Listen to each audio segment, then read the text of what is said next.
Come out, bros. Come out, sis. Come out. Your room is a prison of the body. There's a reason why this civilization is always keeping you in rooms. It's either you are in your room or in the room of your neighbor or in the office room or in the church room or in the mosque room or in the conference. You are in rooms. Come out and have a fresh prana. Come out and breathe. Come out.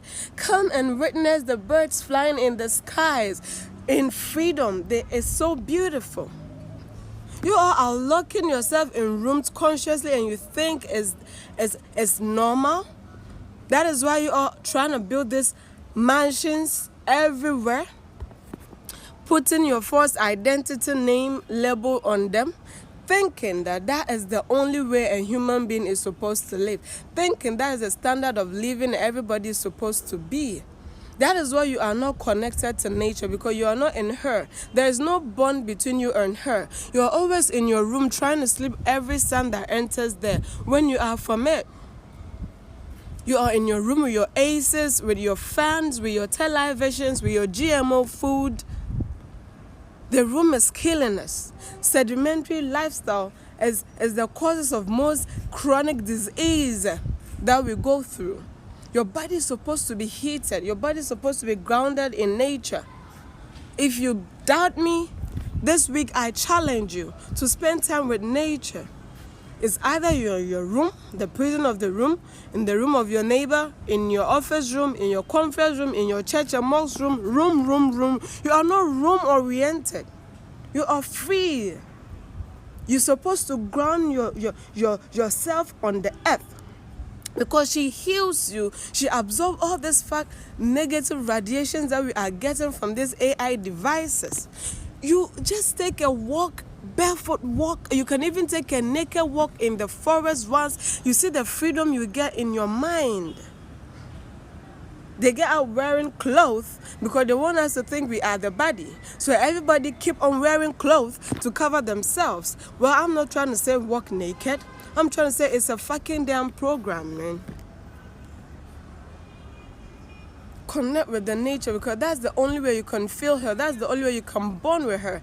Anything that you bond with, it's hard for you to destroy it, because it means destroying yourself. That's why they've tried to disconnect us from this earth and disconnect us from each other. This is video of the Matrix. Change is here.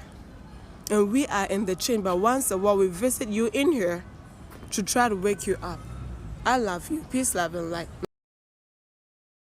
Look, I came to the realization that the reason people are so miserable in their life is because they let go of that inner kid that's inside. I'm so sweaty right now because I've been in an imaginary dance battle for the past 30 minutes, and I've been killing them.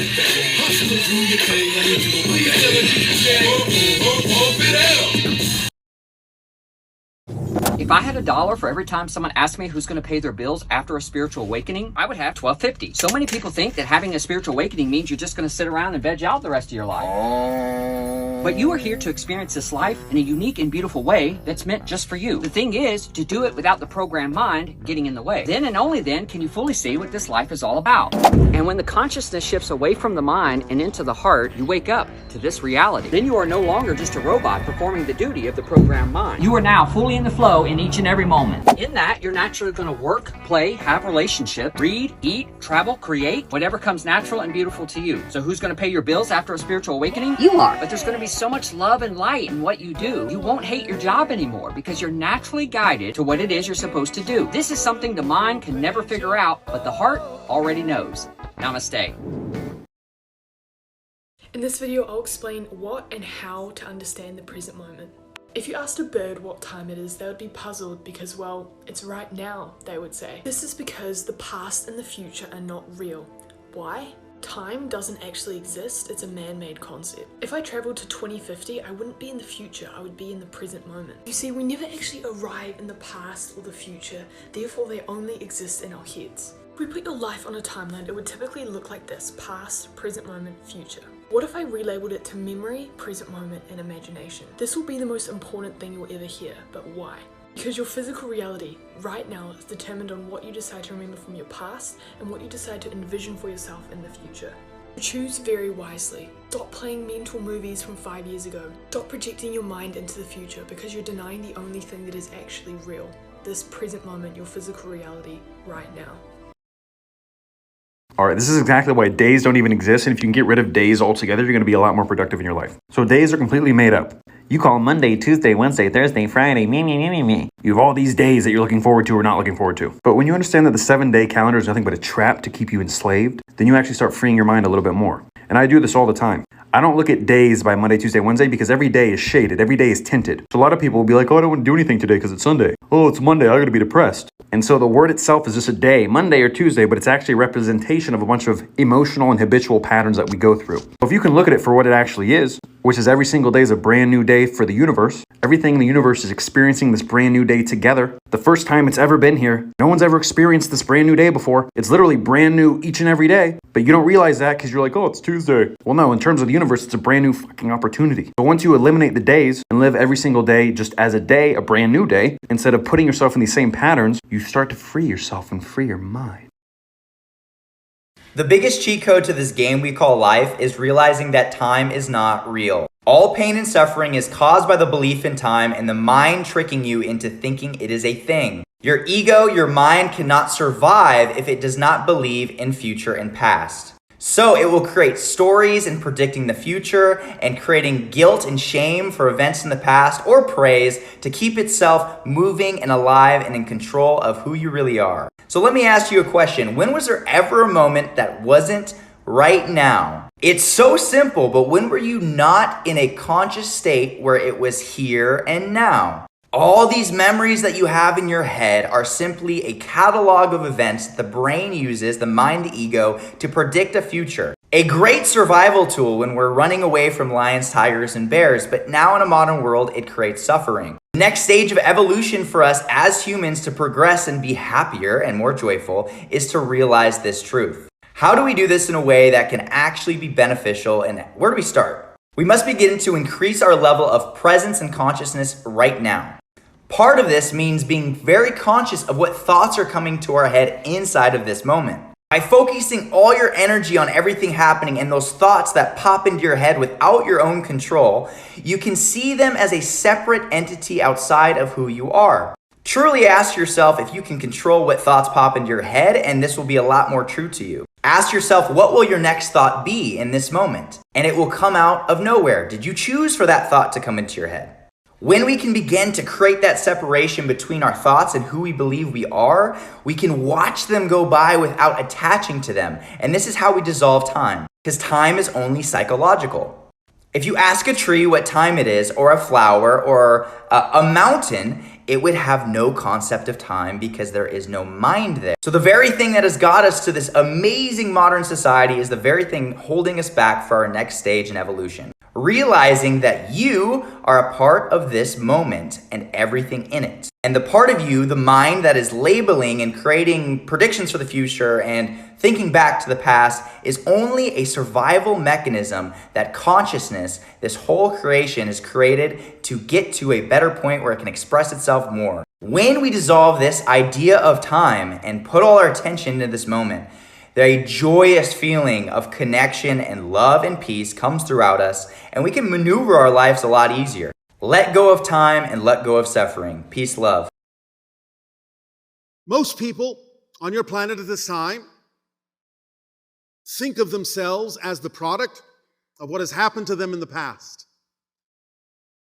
And as we have discussed, of course, many times, you're actually creating the experience of your past from the present.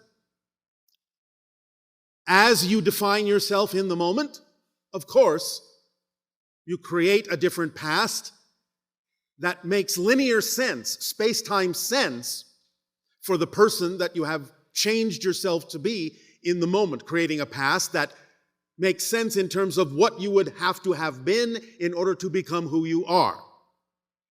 And you change this many times in many ways over the course of your lifetime. So that at any given moment, you may not know that a few moments ago you would have remembered a completely different past. Because when you create a new past, you generally do so to allow it to make sense as if it's been the past you've always had. So you don't have to think about it. It simply exists then, comes into being then to support the person you say you are now. And you've done this over and over again. Not only individually, but even collectively. Hey, good morning. I just wanted to take this moment to remind you that if you were to never find a spiritual teacher, or never find another spiritual book, or never find another spiritual practice from someone else, you would still have everything you need to find the truth about yourself. This is how you get locked into the present moment permanently. Walk around and name whatever you see. Tree stump, water hose, chair swing, barbecue pit, expert grill, wind chimes. Literally just name everything that's in front of you. Walk around like you got a Terminator mask on and just label shit. Name the color of it. This is for my people that just be thinking too much. So let's stay present, man. Name shit. Nothing. You are nothing. You are nothing and you are nowhere. But you got to understand what this really means. Nothing comes from no thing. You are no thing. And because you are no thing, you are everything. No thing means that you have no boundaries, you have no labels, you have no specificity. You are everything. You are the I am. Emanating, this force emanating through you, this individualized form that we call you. You are no thing and you're nowhere. If we were to put a hyphen in between now, here, you would be fully present. Now, here, in nowhere. Do you see how this works? You are no thing. You are boundless. And you are fully only the present moment. You are now here. When you understand that you are no thing and you are now here, now you are free. Go and be free, my friend.